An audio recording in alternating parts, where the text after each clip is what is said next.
good evening to you and welcome to NTA's News Top Table, where you get an extra feel of Nigerian stories treated with unique insight. Tonight, President Buhari raises the bar on the nation's ICT drive with the signing of Nigeria's startup bill into law.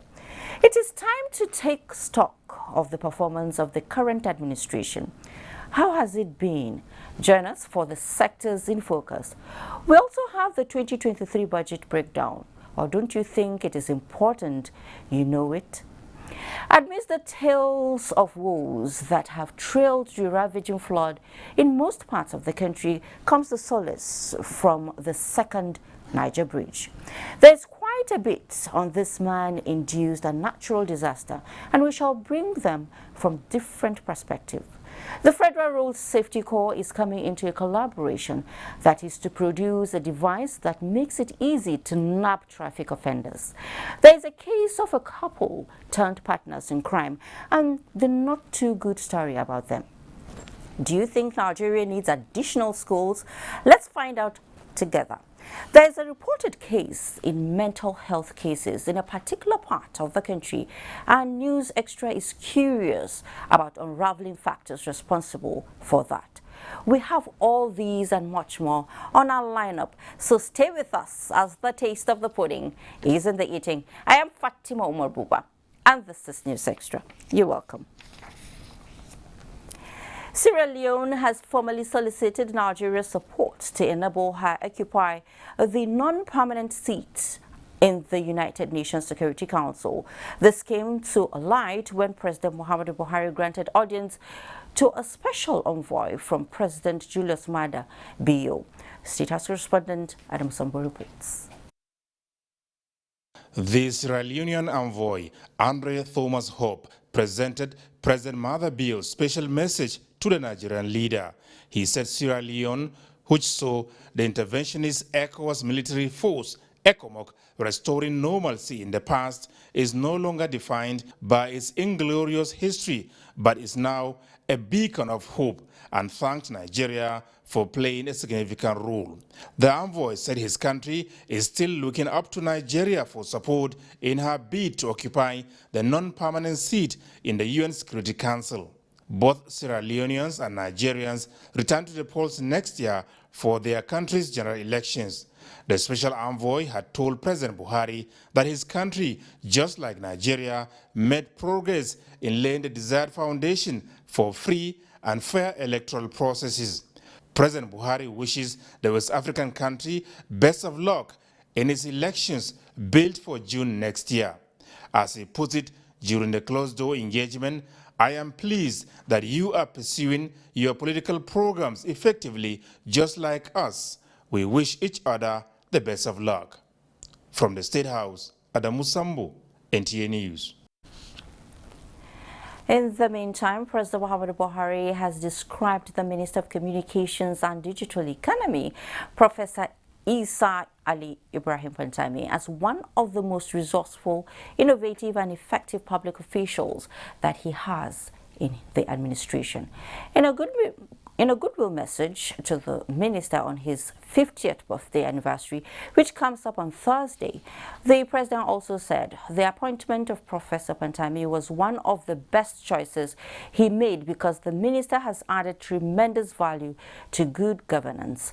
President Buhari explained that Professor Pantami's depth of knowledge of complex issues is amazing and remarkable, adding that his loyalty and dedication to duty is worthy of emulation. The president prays to God to continue to bless him with more good health and wisdom in the service of the country and humanity. Information and Culture Minister Lai Mohammed says posterity will be fair to President Buhari-led administration. The minister stated this at a media briefing in Abuja, and Anthony Forson has that. The briefing is the inaugural edition of the President Muhammadu Buhari 2015-2023 scorecard. Information and Culture Minister Lai Mohammed set the tone for the Works and Housing Minister Babatunde Raji Fashola. Naysayers have attempted to play down the massive and unprecedented achievements of this government. Some presidential candidates have even released a poorly done photocopy of this administration's achievement as their own blueprint. For the series we are starting today, we will leave them breathless and clueless as we cover all the achievements in the various sectors. Because we have so much to showcase, the frequency of these briefings will be high, and this will run through the remaining part of our tenure. Despite attempts in some circles to downplay the achievements of this administration, The Works and Housing Minister, reeling out his ministry's scorecard, attributed the successes achieved to visionary leadership of President Muhammadu Buhari and commitment. We have moved the needle on some of Nigeria's most difficult projects, and we are nearly closing them out. Lagos Ibadan, Niger Bridge, Apapa Orosoki, Bodu, roads that seem to defy possibilities. He said the federal government had no option in funding infrastructure projects, hence the obtaining of loans. My conversation with people is, if you look at the meaning of abandoned projects, to abandon, so it means to forsake. We have not forsaken any project. But the truth is that there are not enough resources to finance all of them at the same time. So perhaps we want to redesignate the nomenclature to uncompleted projects because we have not forsaken them. They were designed for certain constituencies. As revenues improve, priorities also. So perhaps in choosing what we do, if you look at this, we shared with you in the first time what we wanted to prioritize. We had 6 urgent priorities at that time, and you will also be able to glean them from the 9 priority areas of the conference of the retreat we just finished. One of our priorities was roads leading to ports, so that economy can move, we can decongest the seaports and the airports for efficiency of business. The successes recorded in infrastructure include the completion of the second Niger Bridge, among others. He expressed satisfaction with a platform which he said has become a forum for spot-checking government programs and projects. In Abuja, Anthony Forson, NTA News. Standing tall above the river Niger is the second Niger Bridge, bridging traffic gaps between Anambra, the light of the nation, and the Big Heart Delta State. Here is Onenye Face on the prospects of soccer from the new bridge for the entire southeast and beyond. It could be a nightmare traveling on the first Niger Bridge. People say they spend hours, sometimes days, on the road at the peak of traveling season. This explains the excitement and great expectations they have about the second Niger Bridge. No, they go slow. This bridge, motor too much for this bridge. It affect the bridge. And now the cost go slow here. May them help us. And they help us do that the other bridge. You know, if they finish that bridge now, this place go there free. We will not be saying we don't like that. We like second Niger Bridge. But you don't delay too much. But I believe that because of this water, because they get road where they say they won't put for that side. But now water don't cover that side. Maybe after that water then go put that road. From our side, Odo State now, reach here now. It's almost 4 hours. 4 hours. Okay, at the end of the way, I just reach from Abraka, I what they call it, Abraka to here to Tipa Junction. I spent more than 5 hours this morning. So if they help us to finish that area, it's very, very okay. We like it. Sitting beside the famous Niger Bridge, linking Asaba and Onitsha, is the second Niger Bridge, said to be a legacy project designed to ease the motoring public of years of difficulties commuting between Delta and Anambra states. Measuring a total of 11.9 kilometers, the second Niger Bridge project comprises a main bridge that is 1.6 kilometers long and 30.1 meters wide. The project has 3 secondary bridges, 2 in Anambra, and 1 in Delta State. A 3.3 kilometers approach road adjoins the bridge in Delta, and another approach of 7 kilometers runs into Anambra State. The stanchions are already in place, the cross beams are in place. Very soon, the roofing material will be brought to site and installed. Then you can see the pavement is in place. You see, we have street lights on top. Underneath the bridge, we are going to have lighting as well to illuminate the navigation channels. It is fitted with street lights, 3 navigational channels measuring 150 meters wide and 15.8 meters in height at high tide. Unlike when there is hold up, people no longer move. So goods and services are some are short in demand. So when there is this second Niger Bridge, there will be free movement, and when there is free movement, there is everything, everybody is happy. This one now, we have movement because people that are going to Bosi, going to Port Harcourt, doesn't have any business with the first bridge. Everybody enter this one. And even this second Niger Bridge is going to bring development to these close communities. The tolling point, a significant feature of the project, is topic for discussion among motorists. They put on. It is okay now, but make road day all right. How much for toll gate? Maybe we go pay. We don't know how many hours we will spend here. If they do toll gate, it's very nice now, no problem. I think toll gate way before. The part when I want me because I say I know like that toll gate. Somebody like me I know like that toll gate.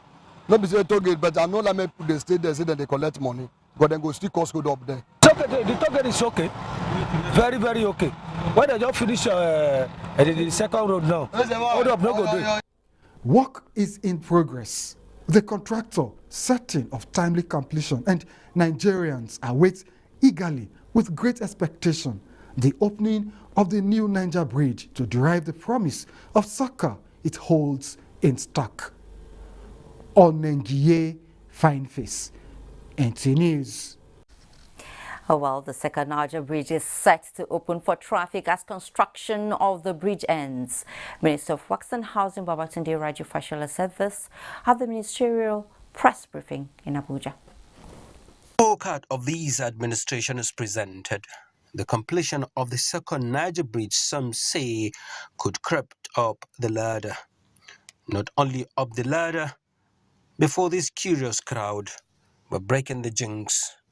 So, with his voice hitting the roof, the Minister of Works and Housing made the formal declaration. In terms of the bridge, the crossing completed, and those who've been there know that you can walk the length of the bridge on both sides now unimpeded, but it's just to make the connection. Works on the second Niger Bridge is completed, and what we are all looking forward to is the formal opening, which could come up soon in Abuja. Abdullah Mohammed, NTA News. Away from the second Niger Bridge, now Nigeria is not restructuring her debt. This was disclosed by the Minister of Finance, Budget and National Planning, Zainab Ahmed, this Wednesday in Abuja. She disclosed this while giving a breakdown of the over 20 trillion naira spending plan for the 2023 fiscal year. Liakatum Babatunde reports that the government is also considering restructuring of the NYSC to optimize diaspora participation. It is the last budget to be prepared by the President Muhammadu Buhari administration. The draft 2023 budget was prepared against the backdrop of continuing global challenges occasioned by lingering COVID-19 pandemic effects, as well as higher food and fuel prices due to the war in Ukraine. Revenue generation remains the major fiscal constraint of the Federation amid rising debt concerns. Total revenue available to fund the 2023 budget is estimated at 9.73 trillion naira. This includes the gross revenues of 63 government-owned enterprises totaling 3.48 trillion naira. 20% of projected revenues is expected to come from oil-related sources, while 80% is to be earned from non-oil sources. Our solution is to just get out of this subsidy regime. Whichever way you cut it, The regulators now, the Midstream Downstream Regulatory Authority, has made a commitment that they are putting in place measures to be able to track the distribution of petroleum products to the fuel stations and report on the actual consumption. Overall budget deficit is 10.78 trillion naira for the year 2023, representing 4.78% of GDP.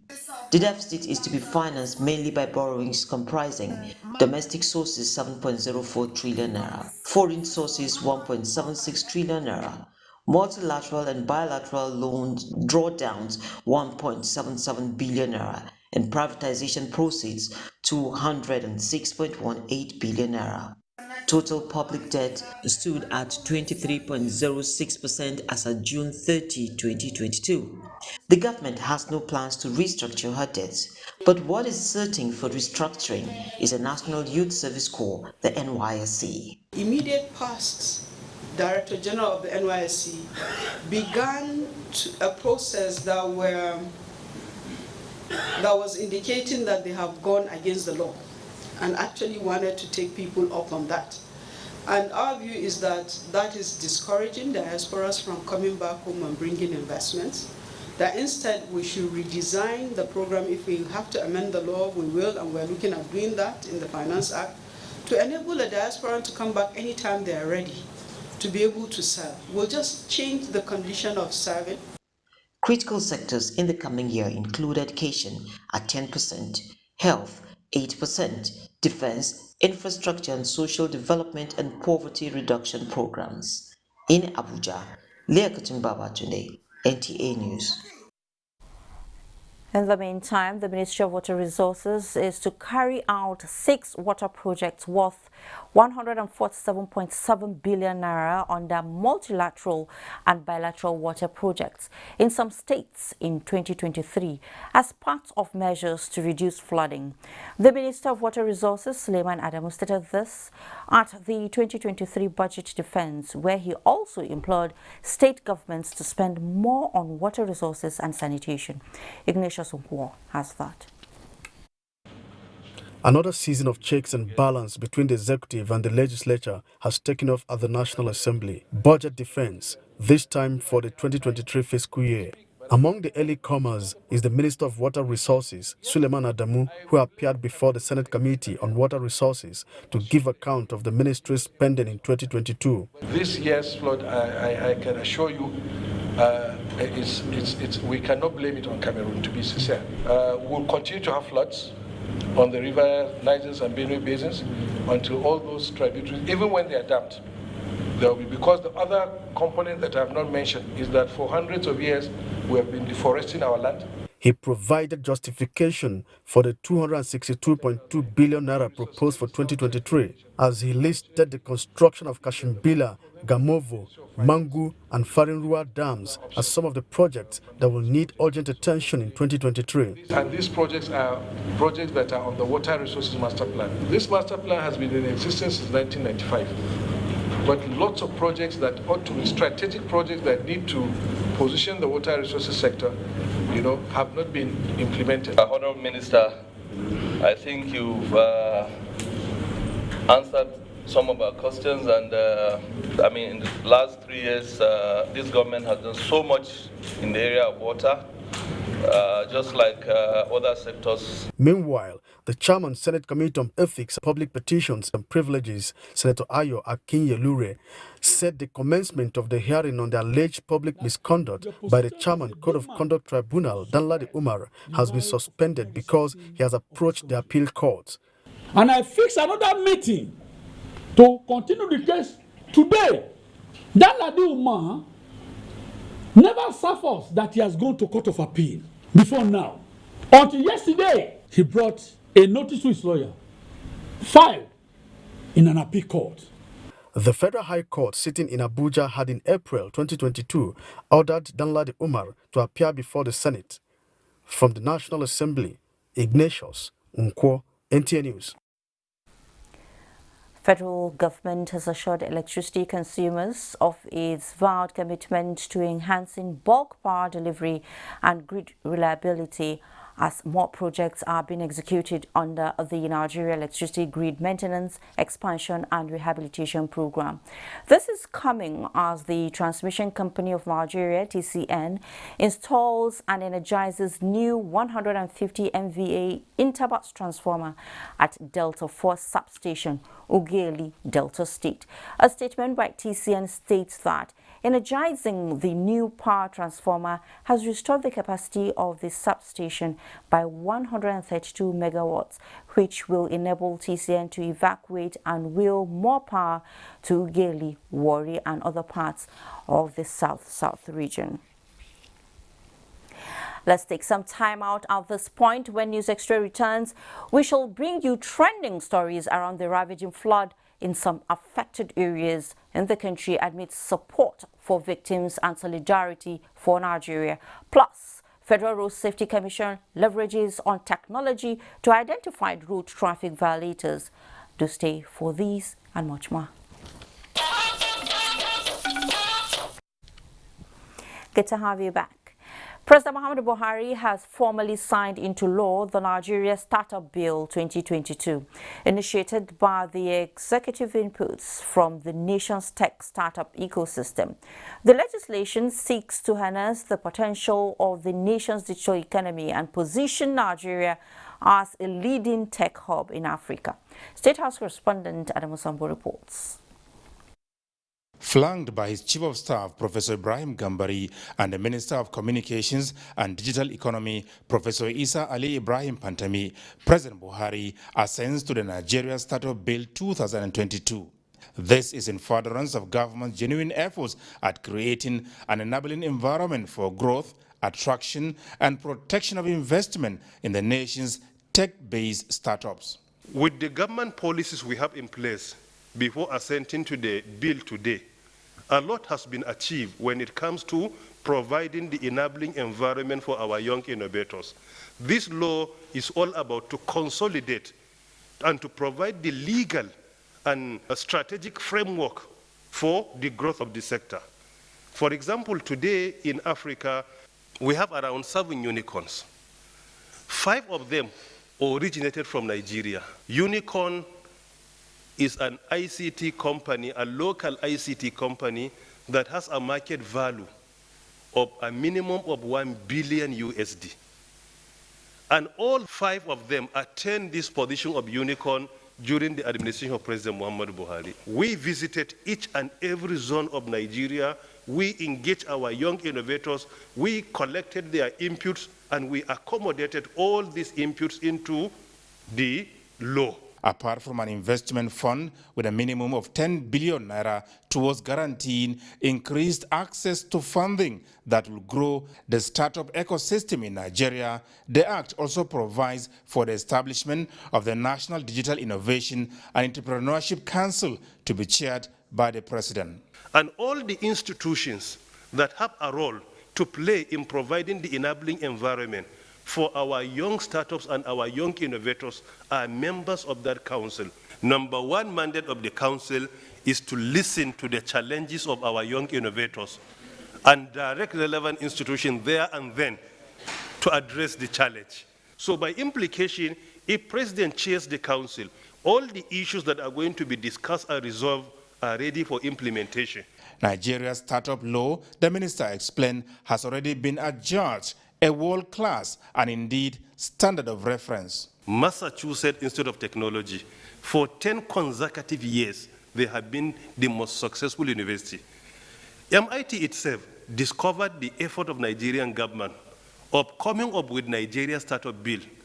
They sent an email to us requesting an engagement with why we came up with this world-class idea and what was the wisdom behind it. They organized an engagement forum from the US, and they invited me. I spent more than an hour with their professors why we came up with the bill, and they commended our initiative. And they invited people all over the world to join the presentation to learn from Nigeria. So look at how the whole world is monitoring the initiative and is commending. Professor Isa Ali Ibrahim Pantami, who takes pride in the unprecedented contributions of the digital economy sector to the nation's economy in the last 3 years, also told journalists that in the just concluded GITEX Technology Week in Dubai, a young Nigerian innovator emerged global best out of the 120 countries that participated. This is in the Gulf Information Technology Exhibition, and I believe Nigeria and the young innovator deserve at least a round of applause. From the State House, Adamu Sambu, NTA News. Of course, he does deserve that. And meanwhile, 33 Nigerian digital technology startups made stellar appearances at the Supernova North Star Startups Pitch competition in the just concluded Gulf Information Technology exhibition in Dubai. They locked horns with other innovators from all over the world, emerging global best and second global best. ICT correspondent Chinduma Indibisi reports. Nigerian digital technology startup squad with mind-blowing solutions on energy, waste management, entertainment, logistics, and more at the global stage, vying for a prize, but most importantly, taking the opportunity to show the world that Nigeria is a force to reckon with in the global startup ecosystem. 30-year-old Khalil is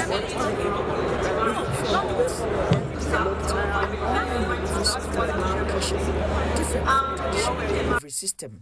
It comes handy for urban dwellers who have limited time to shop and small and medium enterprises seeking to improve sales. SharpSharp is an online software application that collects delivery orders across multiple online order platforms and allocates drivers to promptly deliver such orders, including food, groceries, medicines, and other packages. It was this innovation that fetched Nigeria the global best position on the Mobility and Smart Cities category.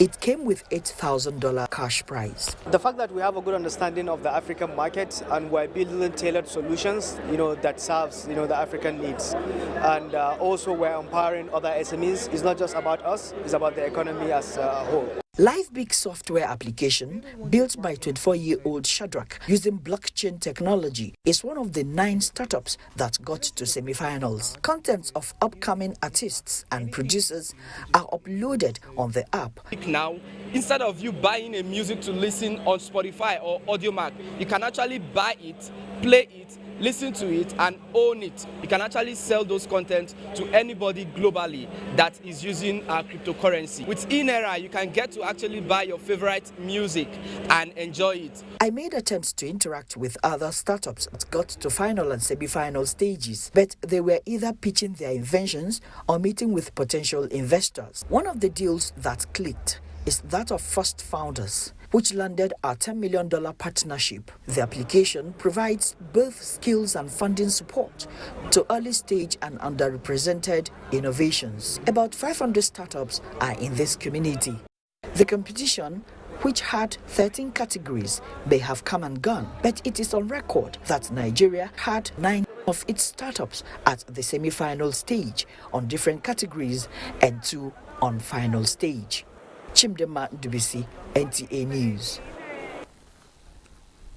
Thank you, Chimdema. It is an established fact that Africa and other developing countries are responsible for less than 3% of greenhouse gas emissions, but are at the receiving end of the devastating effect of such activities, which experts say is not commensurate to proportions in terms of who does what in warming planet Earth. National Assembly correspondent Lami Ali reports that parliaments in Africa are mobilizing to demand for equitable transition. The planet has been heating up since the beginning of the Industrial Revolution in 1760, which brought wealth and development to some nations. But Africa is still playing catch-up more than 200 years after. And as poor nations and Africans, we will need to at least been assisted by those that are the major contributors to this global warming. They now come up with these policies that will favor them and stifle our own development. The industrialized nations of the world who are greatest contributors to our greenhouse emissions. They have pledged several funds across the globe to assist developing countries. We have not seen any country that has been able to access such funds. Nigeria's House of Representatives and other parliaments in Africa, during a virtual meeting, are demanding solutions that are seen to be fair and equal. We need new international commitments and treaties complementing the Paris Agreement to address the urgency of a swift and just transition away from fossil fuel energy. We must fight for this now because tomorrow, let us leave a legacy. We are the representatives of the people. We must do everything to salvage the earth. Parliaments in Africa say climate action requires both political and legislative approach. In view of devastating effects of global warming in developing countries, the meeting is asking the United Nations to create what it calls a loss and damage fund to assist countries that emit less but suffer more as the world prepares for COP27. Lami Ali, NTA News. Let's now shift our attention to flooding. Hectares of farmlands and buildings worth millions of naira have been destroyed as the flood tides continues to increase. Hundreds of residents from Upata Kingdom and surroundings communities in Ahwada, its local government area, are now underwater. Diane Kume Ulolo reports. This is East-West Road, Iyike community. The road has totally cut off as a result of the flood. Residents and passengers traveling from Ahudao, Imbiama to Bayelsa State are stranded. Transportation fare has increased as a result of the state of the road.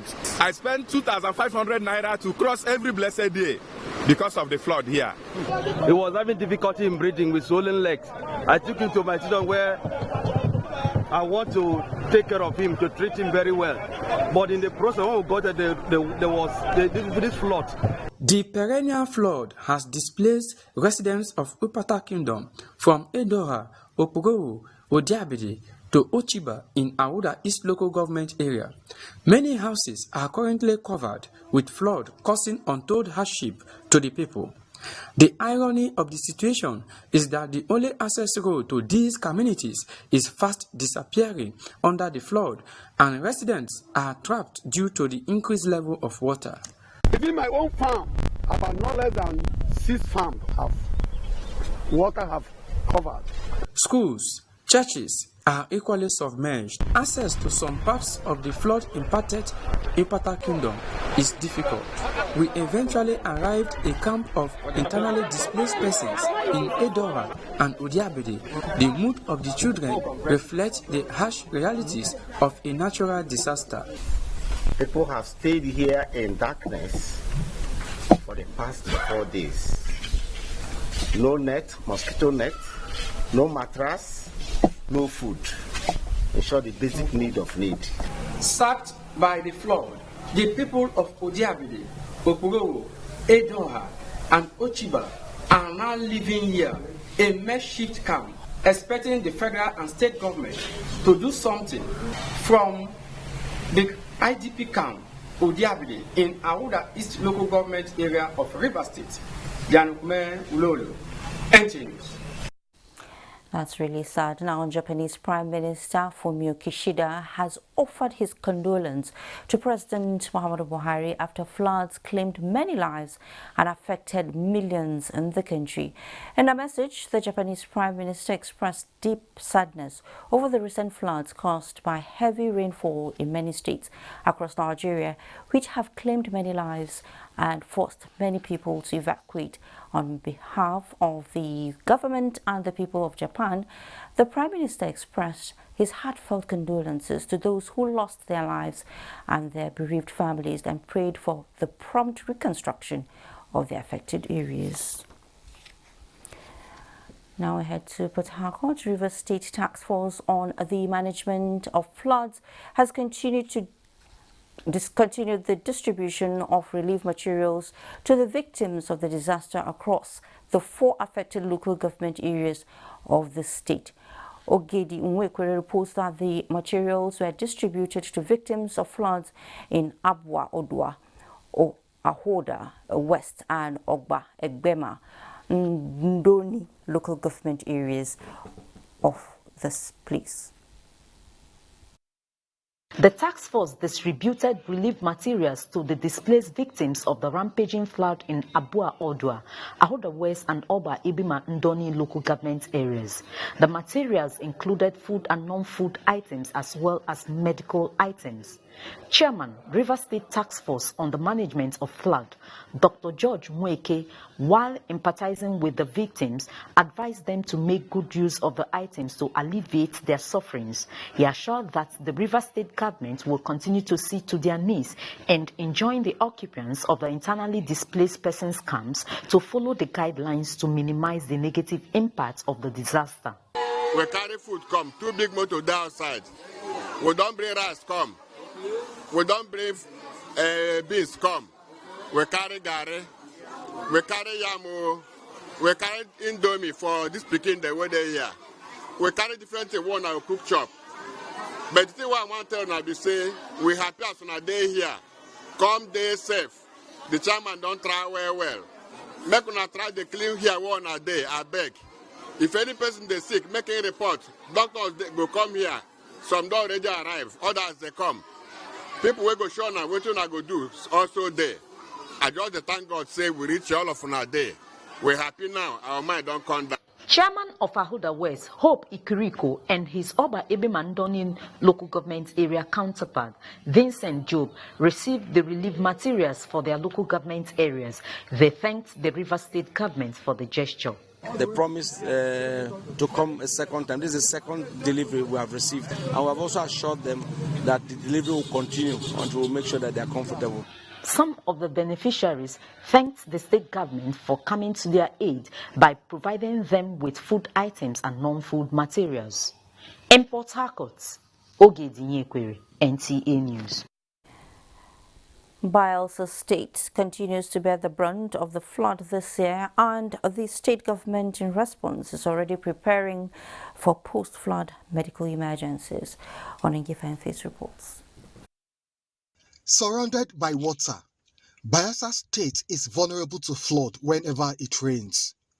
Excess water from the river Niger has exacerbated this vulnerability, plunging all 8 local government areas of the state in water. The response of the people to the flood could be described as one of resignation. Many prefer remaining in the floods to seeking refuge in dry lands.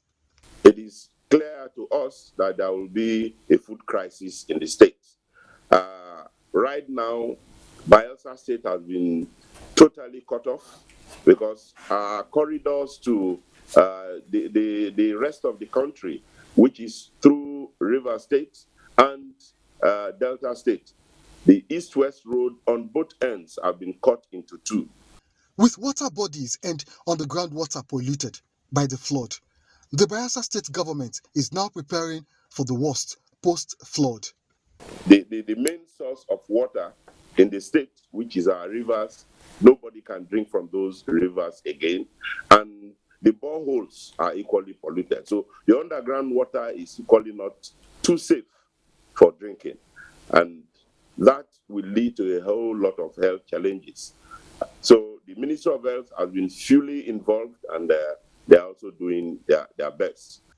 The state government is also raising awareness of people to think safety first when presented with life-threatening situations like floods.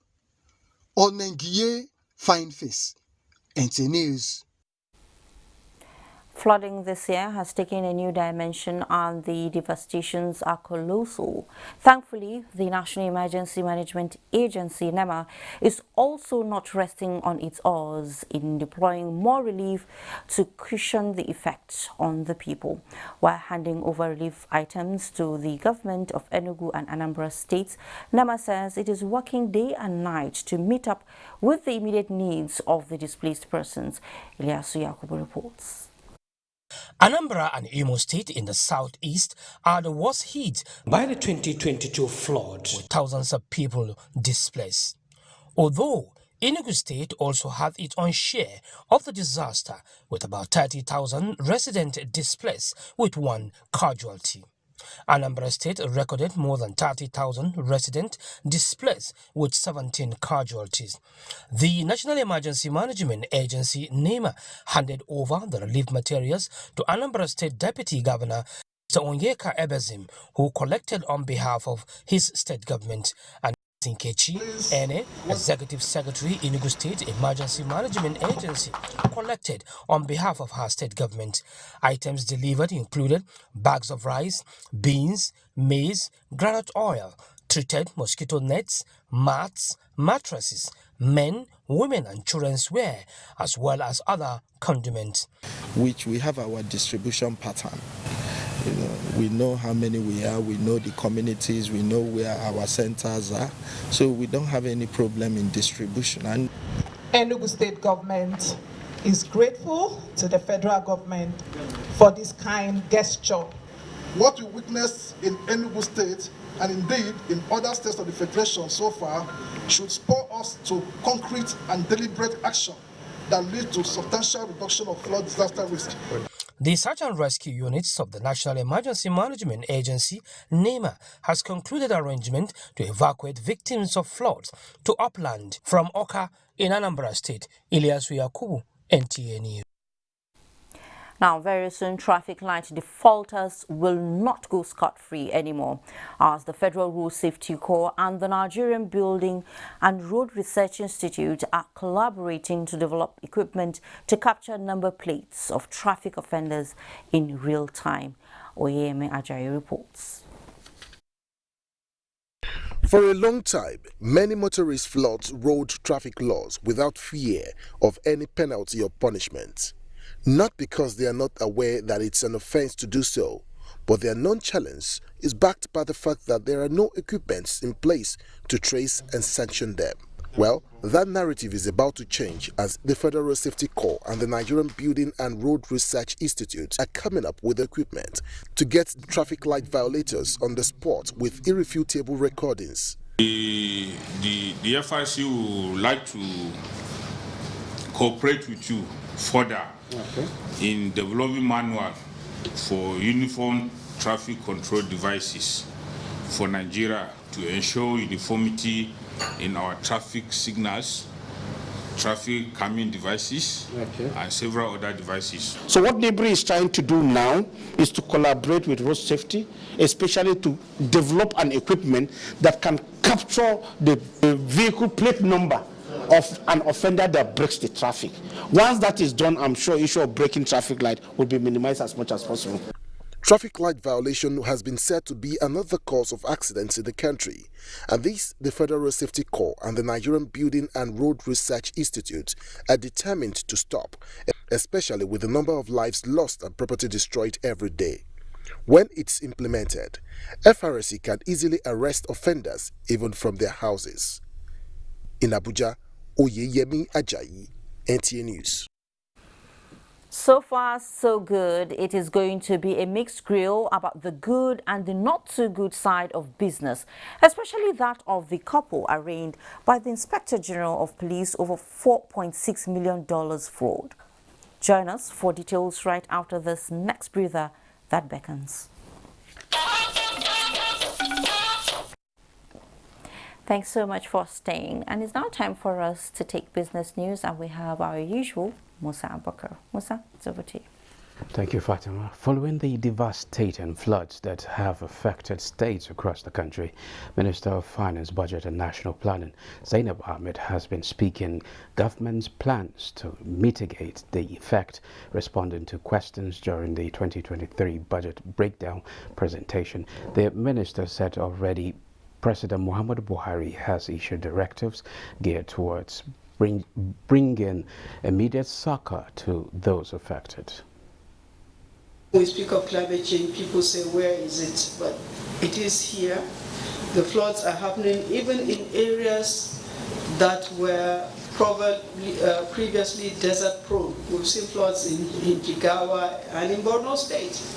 But the one in Lokoja is overflowing of the river Niger. People are displaced, farms have been destroyed, so crop yield this year will be poor.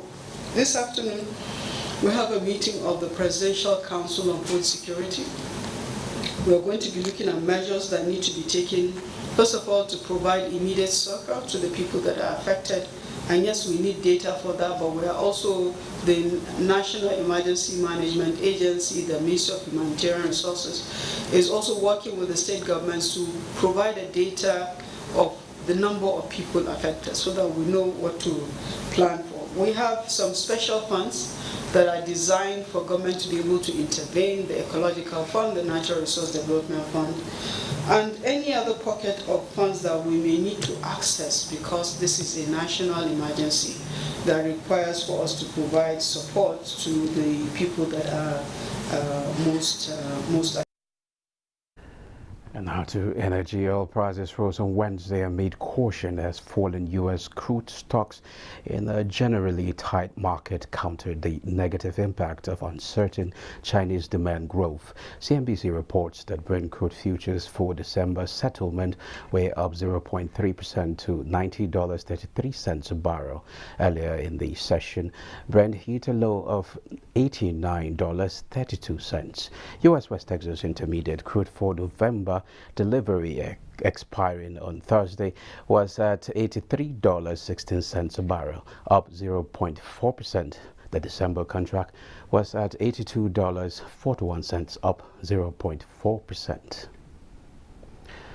Nigerian equities market closed negative as the key market indicator declined by 999.63 basis points. The NGX All-Share Index declined by 2.31% to close at 44,318.15 basis points. In Naira terms, the NGX market capitalization records 570.91 billion Naira loss. The total of 165.35 million units of securities valued at 3.67 billion Naira were traded in 3,183 deals. FBN Holding was the most traded stock by the volume with 48.09 million units traded. And that's business news. It's back to you, Fatima.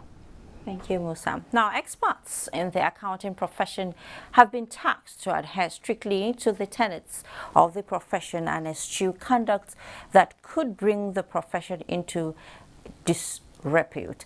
The president and chairman of the Council Association of National Accountants of Nigeria, ANAN, Professor Benjamin Osisioma, gave the charge at the 6th session of the Mandatory Continuing Professional Development MCPD program in Sokoto, the seat of the Caliphate. Mandatory Continuing Professional Development MCDP is one of the measures ANAN has put in place to ensure the versatility of members in accounting practice locally and worldwide.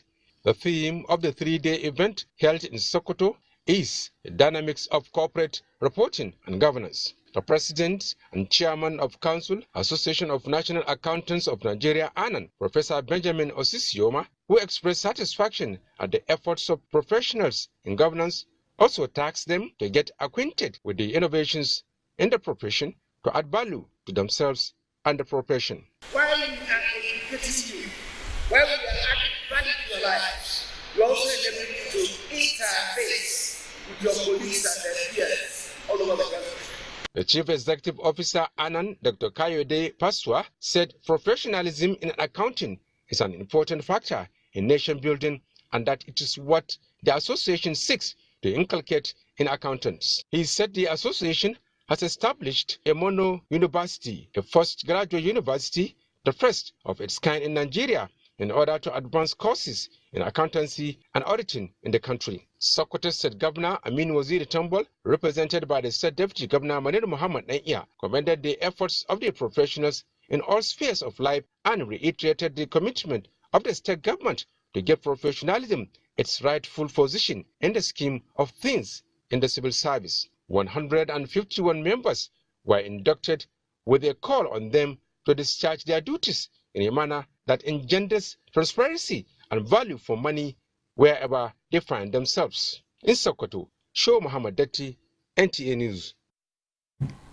From Sokoto, let's head to Lagos now. To enhance telecommunications and boost economic growth, the federal government decided to lay corrugated optic ducts in parts of the country.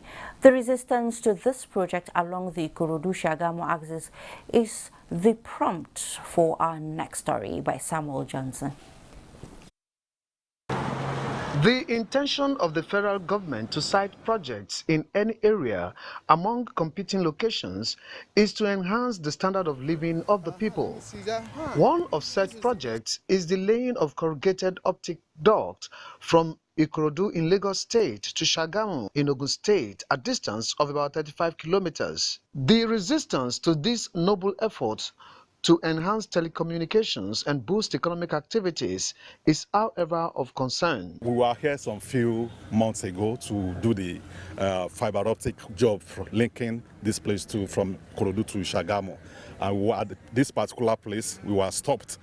The chairman of the Planks Market and the leadership of the adjoining markets denied knowledge of any resistance and are promising cooperation with the contractors. What we need from you is just a cooperation that once we mobilize to site in the next 48 hours, there won't be any disturbance. I'm the secretary of this market. So you people, they give you assurance there is not any problem. You can come and continue your job. Some suspected hoodlums had prevented the contractors from laying the cables, especially close to the NTA mast in the area. From Ogijo in Shagamu, Samuel Johnson, NTA News. Now, a couple, Amechi and Jide Dili, have been arraigned before an Ikeja High Court in Lagos for alleged $4.6 million fraud. Samuel Johnson again reports that the wife was granted bail in the sum of 20 million naira.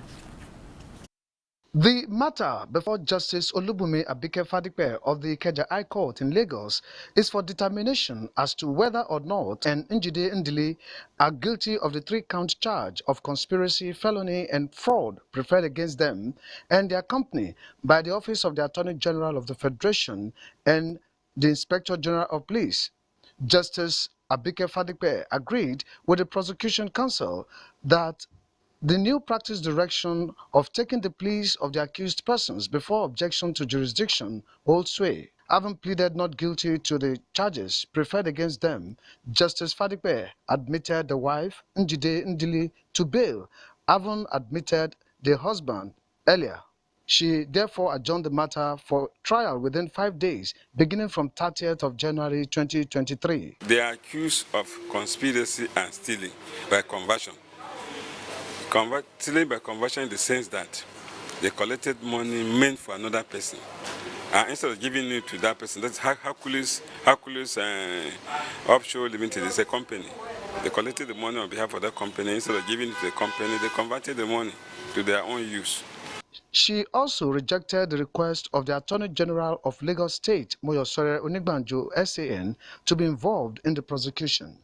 In Lagos, Samuel Johnson, NTA News.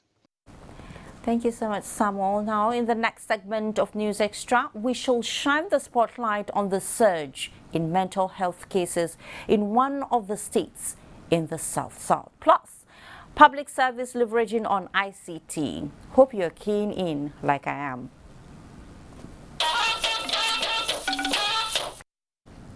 Great to have you back on News Extra. Northeastern Nigeria has no doubt been battered by the storm of insurgency, with the region left to pick up its pieces and move on. Abdullahi Mohammed reports that Yobe is one of the states in the region that is bouncing back stronger. Faces of the innocent in total isolation from the pains of their families, caught in the wave of insurgency. And a case study and a role model is Gujba local government, a town. The non-state armed group have stayed there for almost 2 years. After liberation of the town almost 80% of the town has been burned down. Those dark days have given way to a state capital gradually picking up the pieces of its life with soaring productivity. The swords, shields, knives back to their traditional responsibilities. To put on scale the size of the bitter pill swallowed by those who saw the peak of the insurgency, we traveled to Kukarita, a small town where the internally displaced found solace.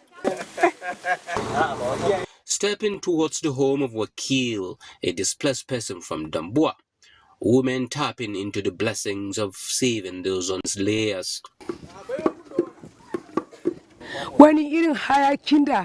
No more smoke from burning firewood, and goodbye to deforestation. In the house of Wakil, a new lease of life springing up its corridors. About 360 of us got plots of land with documents, and now we are living happily. Wakil says he has found home in Kukarita, and his children are schooled away from the brainwash of insurgents. A closing bell from a primary school tells the story of how the state government is utilizing grassroots education. We must congratulate the efforts of the governor to see that normalcy has returned and economic activities has resumed. A better healthcare system with state-of-the-art facility from the bottom to top. Out of the 178 wards, focal primary healthcare centers, so far 138 have been completed. Torrential rains have hit the state below its belts too. But state agents are on top of their game. Over the years, SEMA has been transformed by the mandate of His Excellency and through his vision of making it more digital, more people-oriented and people-centered. So much such that the time it takes for us to respond to disaster has been reduced to the barest minimum. In between all these, vast lands are becoming greener. This is just the tip of the iceberg. The pride of the Sahel stood for to see through the dark days of insurgency. In Damatru, Yobe State, Abdullahi Mohammed, NTA News. Many thanks for that, Abdullahi. Now, the head of the Civil Service of the Federation has maintained that the Federal Civil Service must be transformed by leveraging ICT in all its activities and processes. This starts with the conduct of the Combined Confirmation and Promotion Examination as computer-based enterprise content management in the Office of the Head of Civil Service of the Federation. Haman Jabani reports. Adini Adebola, who is among the 13,000 public servants across the country partaking in the first computer-based test, told me that it is long overdue for the digitization of government processes. At least with this one, to encourage most of our staff, most of our civil servants that are not used or they are not computer literate, it makes them to go and learn. Yeah, it's a 50-50 thing because manual you will be given the opportunity to express yourself, express what you know, but CBT just yes or no something. So, but it's okay. Most exams in the world, whether it's CH or CCNA or any of it's CBT, you understand. So I think it's a good transition for Nigeria to move from theory to CBT. All newly recruited officers in the Federal Public Service are required to sit for and pass the examination as prerequisite for the confirmation of their appointment. Permanent Secretary, Special Duties Office, Office of the Head of the Civil Service of the Federation, Farouk Yusuf Yabo, and the Registrar of the Joint Admissions and Matriculation Board, JAM, Professor Ishak Oleyende, were at hand to see to the smooth take-off of the maiden edition. We are now in an era where critical knowledge and ability to use computers is going to be the driver in the civil service in particular and the wider public service at large. So we are very happy to be here to observe and to see the success that the head of service and indeed the administration of President Muhammadu Buhari has achieved in this particular regard. Now it's a very good collaboration and we are going around. The examination is taking place across the 37 states 36 plus FCT. Yes. So far, so good. And it's going on very well. Any challenges? No, nothing that is insurmountable. The likes of Adeni and Amaka believe that any challenge encountered will be addressed subsequently, while commending the federal government for the initiative. Hamman Jabani, NTA News.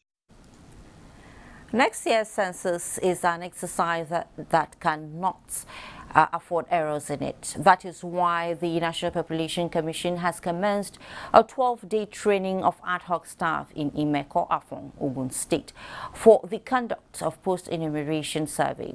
This is a follow-up to the recently concluded trial census to ensure zero tolerance for errors. Correspondent Tokwe Halabi reports. The National Population Commission, NPC, says post-enumeration survey, being an integral part of the census process, is a globally acceptable means of ascertaining the quality of census results. The training of the ad hoc staff in Imekwafon, therefore, is to equip the trainees with necessary information on how to redress possible errors which occurred while carrying out field data collection and processing procedures to gather the best results before presenting it to the public. The peak samples of the EAs that were used during the census, and then you go there and recount. When you finish the recounting, you now compare the two data, the data of the PES and that of the census. When you do that, you are able to determine the errors that may have happened, and then you determine their extent. 15 out of the 384 enumeration areas cutting across 5 localities have been selected as samples for the survey, including Idiayi, Owode, Muriwi, Iwoye, Ketu, Yobe, Pakpansa, and Imeko, with 29 enumerators to conduct the survey under 5 trainers. By the time we carry out our survey, they'll be able to know that MPC has improved tremendously. So we are still testing coverage error and content error, so that all that errors will be eliminated by the time we are doing actual census. This post-enumeration survey is a self-evaluation tool of the Commission to measure the accuracy of the just concluded trial census and be able to look through both content and coverage errors observed in the exercise for improved general census in 2023. In Imeko, Tokwe Alabi, NTA News. To a bit on health now. Not everybody you encounter is of sound mental health though. In Benin City, the Edo State capital, we hear there is an upsurge in the number of people battling mental health challenges.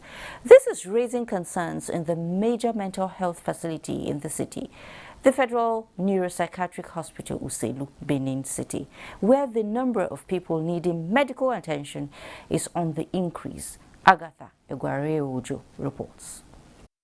It is now a common sight to find mentally challenged persons roaming the streets of Benin with no one to cater for their needs. This is just a fraction compared to the numbers that are attended to at the popular psychiatric hospital in Uselu daily. Since COVID lockdown, the number has continued to increase steadily. Experts conclude that economic pressure, post-traumatic stress disorder arising from unpleasant situations, especially insecurity, and substance use and abuse are fueling the increased mental challenges. We are having a very high rate of inpatient admissions. We had to expand our bed capacity recently. And I can tell you as we speak, those beds are taken. This is different from the outpatient attendance, which is also spiraling. Every day we see a minimum of 100, between 125 to 150 patients on outpatient basis. Add these cases to the many unreported who seek help in religious or traditional homes. The true picture is better imagined. Late presentation owing to myths and beliefs that mental cases are spiritual is aggravating the problem. God has smoked. He's not misbehaving. It's not fit to say this is the cause. Let's take him for treatment. Say no, my enemies have come again. If at that time in the exam hall they take him to the University Health Center, from there they refer him to the psychiatrist to review, I can assure you, he may miss one or two papers. He will be able to stabilize himself within the few times. Rising cost of energy, food, and other daily consumables are challenges the institution is finding ways to grapple with, even as it is raising alarm over exodus of its workforce. Literally on this table, almost on daily basis now, I have to sign acceptance of someone's resignation, voluntary retirement, especially the doctors, the nurses. Those ones are leaving in droves. To get a psychiatrist is difficult, very difficult. So most times we have to train them. Now, both the trainees and the trainers are leaving. In the last 1 to 2 years, I've lost quite a number of my consultants. It's no longer just the clinical staff. I noticed now all other category of staff, they are leaving. The patient load is going higher and higher every day. So of course there's a lot of workload, there's a lot of stress. Experts say mental health illness is like any other health challenge that can be cured or managed, and anyone can come down with the illness depending on the circumstances. They're advocating support from family and institutions to help make life easy for them and encourage those who need help to come out fast. In Benin, Agatha Egwari-Ojo, NTA News. That's scary, but that's the fact.